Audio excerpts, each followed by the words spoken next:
जय हिंद जय भारत। आज हम लोग समझेंगे कि इसरो ने जो अपना दूसरा सफल परीक्षण किया है रीयूजेबल रॉकेट का, वो आखिर किस प्रकार सक्सेस हुआ, आखिर उसमें क्या क्या हुआ, हर चीज को हम लोग डिटेल में समझेंगे। आइए समझते हैं। सबसे पहले आरएलवी होता है। आरएलवी मतलब reusable launch vehicle. Reusable launch vehicle, ये रीयूजेबल लॉन्च व्हीकल आखिर क्या होता है? रीयूजेबल लॉन्च व्हीकल मतलब रीयूजेबल, जिसका हम लोग दोबारा उपयोग कर सकें, जिसका हम लोग दोबारा उपयोग कर सकें। क्या कर सकें? तो पुनः उपयोग। हम लोग इसको कह सकते हैं, इसका हम लोग एक से ज्यादा बार उपयोग कर सकते हैं, एक से ज्यादा बार। देखिए अच्छे तरीके से इसको हम लोग समझते हैं। देखिए ऐसे होता है रॉकेट,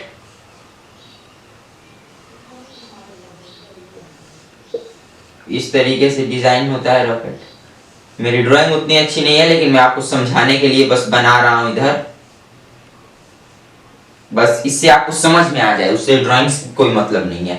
ये जो ऊपर वाला ये आपको हिस्सा दिख रहा है ना, ये वाला, यही इसका मेन पार्ट होता है रॉकेट का। और ये जो 80% इसका ये आपको हिस्सा दिख रहा है, 80%, ये बर्बाद हो जाता है स्पेस में। जैसे ये अर्थ के ऑर्बिट में जाएगा, सबका सब स्पेस में ही जाते जाते सब टूटने लगेंगे, ऑर्बिट में जाते जाते ये सब कुछ अलग हो जाएगा।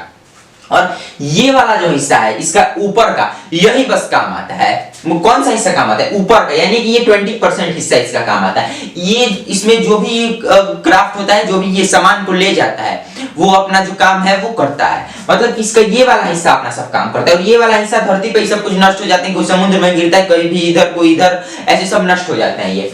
और ये भी एक बार आप यूज कर सकते हैं इसको, इसके भी 20% हिस्से को आप एक ही बार स्पेस तक पहुंचाएंगे। अब आप बार बार इसका तो यूज नहीं कर सकते हैं, और ये इसका 80% बर्बाद हो जाएगा। मतलब इसमें खर्च बहुत ज्यादा लगता है। इसमें क्या होता है? इसमें पैसा बहुत ज्यादा लगता है, और एक रॉकेट बनाने में काफी ज्यादा हो जाता है खर्च, और इसमें पैसा भी बहुत ज्यादा लगता है। अब रीयूजेबल रॉकेट क्या करता है?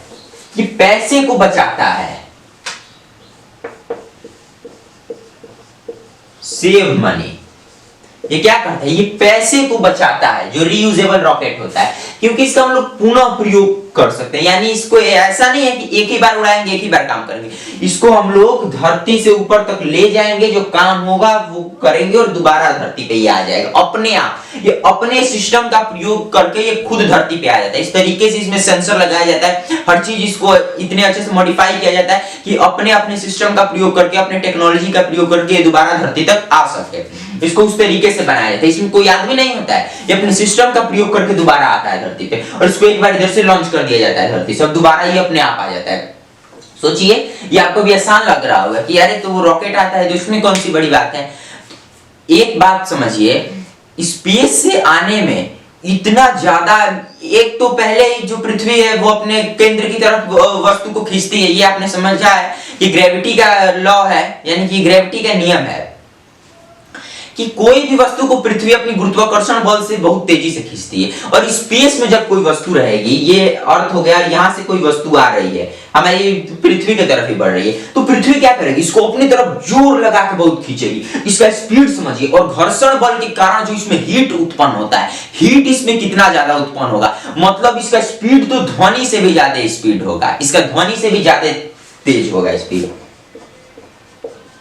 ध्वनि से भी ज्यादा इसका स्पीड होगा। ये जो रॉकेट आएगा ये हमारे धरती की तरफ, और इसमें घर्षण बल लगेगा और पृथ्वी अपने ग्रेविटी की तरफ इस चीज को खींचेगी। मतलब काफी ज्यादा मेहनत लगता है एक रीयूजेबल रॉकेट को बनाने में, और ये पैसों का भी बहुत बचत करेगा, क्योंकि एक रॉकेट को हम लोग बहुत ज्यादा बार यूज कर सकते हैं। फाल्कन 9 स्पेसएक्स का एक ऐसा रॉकेट था। स्पेसएक्स एलन मस्क की कंपनी, ये एक प्राइवेट कंपनी, ये कोई गवर्नमेंट की कंपनी नहीं है, ये एक प्राइवेट कंपनी है। तो फाल्कन 9 एक ऐसा रॉकेट था जो कि 61 टाइम्स शायद, हाँ 61 बार 2022 में 61 बार ये काम किया था। ये कितने बार काम किया था? 61 बार ये काम किया था 2022 में, ठीक है। अब ये फाल्कन 9 आखिर क्या था? फाल्कन 9 एक रीयूजेबल रॉकेट था। क्या था? रीयूजेबल रॉकेट, मतलब जिसका हम लोग दोबारा उपयोग कर सके, बार बार उपयोग कर सके, जिसका कि हम लोग पुनः उपयोग कर सकें। तो ये 61 बार लॉन्च किया था, उसके बाद इसका जो हुआ वो हुआ, मतलब ये 61 बार लॉन्च किया 2022 के अंदर, ठीक है। तो समझ सकते हैं मतलब कि कितने कम खर्च में ये काम हो रहा होगा। और मान लीजिए ये अब बेकार भी हो जाता है तो इसके कुछ कुछ जो पार्ट्स होते हैं वो आखिर काम आ जाएंगे हमारे दूसरे रॉकेट बनाने में, उसमें लगाने में। तो रीयूजेबल रॉकेट का जो है इसका जितना सिस्टम है बहुत ही ज्यादा अच्छा होता है, क्योंकि इसमें हम लोग को पैसा कम लगता है और काफी ज्यादा इससे हमको बेनिफिट मिलती है। ठीक है, अब देखिए ये तो हमने फाल्कन 9 के बारे में समझा था, जो कि स्पेसएक्स की कंपनी है, जिसके बारे में हम लोग बाद में समझेंगे दूसरे वीडियो में। पहले इस चीज को समझते हैं। देखिए तो रीयूजेबल रॉकेट क्या होता है, आपको ये समझ में आ गया कि रीयूजेबल रॉकेट होता क्या है, जिसका कि हम लोग बार बार उपयोग कर सकें, वही होता है रीयूजेबल रॉकेट। देखिए इसरो, अगर आपने अभी सुना है, यानी कि 2023 के अंदर में जो इसरो ने दूसरा परीक्षण किया, 2023 इसरो ने क्या किया, दूसरा परीक्षण।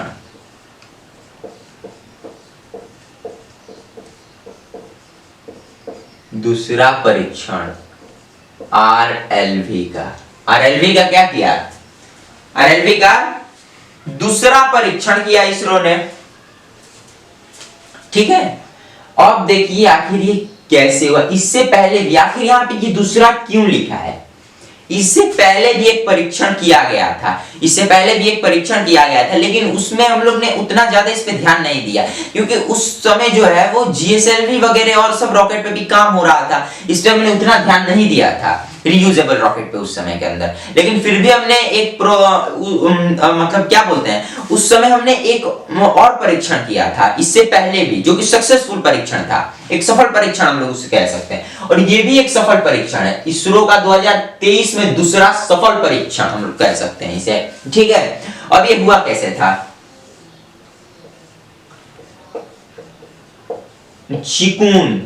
चिकून हेलीकॉप्टर के बारे में आप लोग में से कितने लोग जानते हैं, आप लोग मुझे कमेंट करके बताना।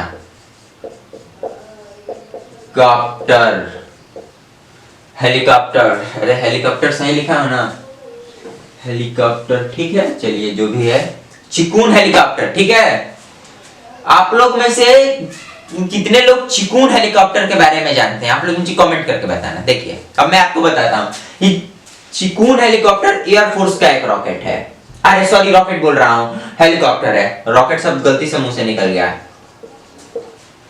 एयरफोर्स का एक हेलीकॉप्टर है चिकून हेलीकॉप्टर, इसका नाम है चिकून यार, इसका ये जो इसका चिकून है, इसका नाम है। ये कहां का रॉकेट है, एयरफोर्स का एक रॉकेट है, इसी की मदद से 4.5 किलोमीटर की ऊंचाई, ठीक है, 4.5 किलोमीटर की ऊंचाई पर रॉकेट को चिकून हेलीकॉप्टर की मदद से ले जाया गया, वहां से इस रॉकेट को छोड़ दिया गया। और अब रॉकेट क्या किया, अब रॉकेट वहां से अपना सिस्टम का प्रयोग करके, अपना उसके अंदर जो टेक्नोलॉजी थी, जो क्षमता थी, जो पावर थी, अपने सहारे वो रॉकेट दोबारा धरती पे आया और जहां निर्धारित स्थान था कि यहां पे उसको लॉन्च कराया जाएगा, जो उसका निर्धारित स्थान था, वहीं पे आके वो रॉकेट लैंड किया। ठीक है, तो इसे हम लोग एक सफल परीक्षण बोल सकते हैं, क्योंकि अपने निर्धारित स्थान पे वो लैंड किया था और चिकून हेलीकॉप्टर की मदद से उसको 4.5 किलोमीटर की ऊंचाई पर ले जाया गया। ठीक है, और वो अपने कहां लॉन्च किया, निर्धारित स्थान पे, निर्धारित स्थान पर वो लैंड किया था। कहां लैंड किया था, निर्धारित स्थान पे, ऐसे ही कहीं भी नहीं लैंड किया था, एक अपने निर्धारित स्थान पे ही लैंड किया था, इसीलिए उसे एक सफल परीक्षण हम लोग बोलते हैं। ठीक है, तो ये था हमारा इसरो का सेकंड परीक्षण कि आखिर उसका सेकंड परीक्षण हुआ कैसे था। ठीक है, अब देखिए, अब हम लोग समझते हैं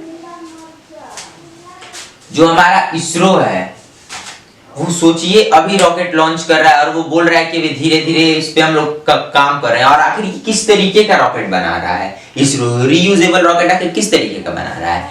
स्पेस क्या बोलते हैं, नासा में और रसिया के पास भी ऐसा इससे पहले एक रॉकेट था जिसे कि स्पेस शटल के नाम से हम लोग जानते हैं। ठीक है, कल्पना चावला के बारे में तो आप सब जानते हैं, कल्पना चावला जिस स्पेस शटल से गई थी स्पेस में, जो आने के टाइम उनके साथ जो दुर्घटना हुआ था, जो स्पेस शटल के साथ, वही स्पेस शटल ये भी बना रहा है, हमारा इसरो भी बना रहा है उसी तरीके का स्पेस शटल।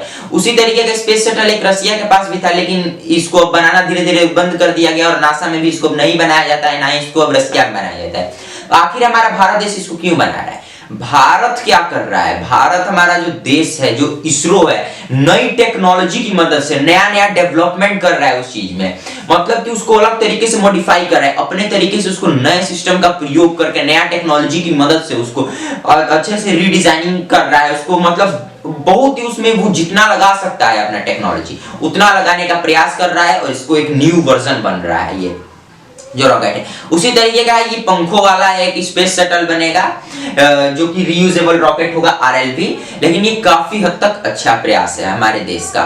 अब हमारा जो देश है, भारत देश में जो इसरो जो बनाता है ये रॉकेट जो भी है जो बनाता है, आखिर इसको लेट क्यों बनाया जा रहा है इतना? क्योंकि मान लीजिए हर देश SpaceX कहां तक पहुंच जाएगा जब तक हम लोग का ये परीक्षण होगा, रीयूजेबल रॉकेट जब लॉन्च होने लगेगा, मतलब टोटल जब हम लोग को महारत हासिल हो जाएगी रीयूजेबल रॉकेट में, तब तक SpaceX और अन्य जो कंपनियां वो कहां पहुंच गई होंगी। और SpaceX सोचिए ये तो एक प्राइवेट कंपनी है, ये कहां पहुंच जाएगी? ये तो मंगल ग्रह पे भी बनाने लगेंगे, उसका मेन उद्देश्य यही तो है एलन मस्क का कि मंगल ग्रह पे इंसान को ले जाएंगे, तो वहां तक पहुंच जाएगा मंगल ग्रह तक, तब तक सोचिए।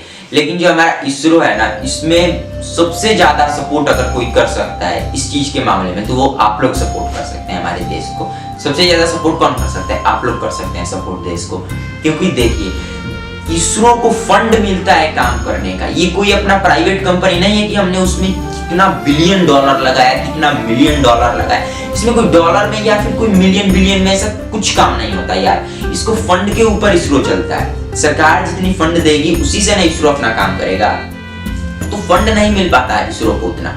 तो मैं आप लोगों से एक ही विनती करूंगा कि आप लोग सरकार के ऊपर ये दबाव बनाए, प्रेशर बनाए कि वो फंड दे इसरो को, और ऐसा तब होगा जब हम लोग उनके ऊपर दबाव बनाएंगे सरकार के ऊपर कि आखिर वो इसरो को फंड दे, ताकि हमारा भी देश स्पेस में, टेक्नोलॉजी में, इन सब में आगे रहे। तो हम लोग क्या करते हैं? हम लोग बस जातिवाद हो गया या फिर हिंदू मुस्लिम जो भी है धर्म के ऊपर इन्हीं सब चीजों में मारपीट करते रहते हैं। दूसरा पार्टी अपना कोई जो नेता है, अलग अलग पार्टी बना ली है, किसी का बीजेपी पार्टी हो गया, किसी का सपा पार्टी हो गया, किसी का कांग्रेस, ये वो जो भी पार्टियां हो गई, और इन सब में क्या करेंगे? वो लोग तो अपना वोटिंग कर रहे हैं और मारपीट कौन कर रहा है? हम लोग मारपीट कर रहे हैं। कभी आप देखे हैं कि नरेंद्र मोदी और राहुल गांधी आपस में मारपीट करते हैं? बिल्कुल नहीं करते हैं, क्योंकि भाई उनको क्या मतलब है एक दूसरे से मारपीट करके? मारपीट कौन करते हैं? हम लोग मारपीट करते हैं, आप लोग मारपीट करते हैं, तो उससे क्या फायदा मिलने वाला है? आप सरकार के ऊपर इस चीज का प्रेशर बनाइए कि वो स्पेस रॉकेट को, मतलब कि हमारे इसरो को अधिक से अधिक फंड दे ताकि हम लोग काम कर सकते हैं। क्योंकि देखिए किसी की पार्टी का साइड लेके मारपीट करने में देखिए आप क्या कर सकते हैं, अधिक से अधिक आप क्या कर सकते हैं? एक गांव में आप विख्यात होंगे, 2 गांव में, 3 गांव में, ज्यादा से ज्यादा पूरे जिले में विख्यात हो जाएंगे, एक प्रदेश में विख्यात हो जाएंगे। इससे ज्यादा क्या होगा? इससे ज्यादा आप खत्म हो जाएंगे, क्योंकि आप किसी से लड़ाई करेंगे, आप किसी को मारे पीटे हैं तो वो भी तो शांत नहीं रहने वाला है, वो भी आप पे दोबारा फिर आक्रमण करेगा। इससे क्या होगा? आप टोटल खत्म हो जाएंगे। और जब हम ही लोग आपस में ही खत्म हो रहे हैं तो आखिर देश के लिए, हमारी जो पृथ्वी है इसके बारे में सोचिए, देश का यहाँ पे मत सोचिए, जो पृथ्वी है उसके बारे में सोचिए। एक ना एक दिन हर चीज का खत्म होना जरूरी है, ये आप भी जानते हैं, ये मैं भी जानता हूँ, एक ना एक दिन हर चीज खत्म होगी। तो आखिर इसके बाद कहाँ चला जाए? कहाँ रास्ता मिलेगा कि अब हम लोग जाएंगे इसके बाद? अगर मान लीजिए धरती पे कुछ हो ही जाए, आज हो जाए, कल हो जाए, हम लोग कहाँ जाएंगे बताइए? आप ही बताइए। कुछ भी टेक्नोलॉजी हम लोग की स्ट्रांग नहीं है यार, इसरो बहुत अभी पीछे चल रहा है, आप लोग बात समझिए। सरकार से मैं भी विनती करता हूँ, आप भी विनती करिए ताकि इसरो को अधिक से अधिक फंड मिले। अब ठीक है, अब ज्यादा नहीं बोलूंगा, आज के लिए इतना ही। अब मिलेंगे नेक्स्ट वीडियो में। जय हिंद, जय भारत।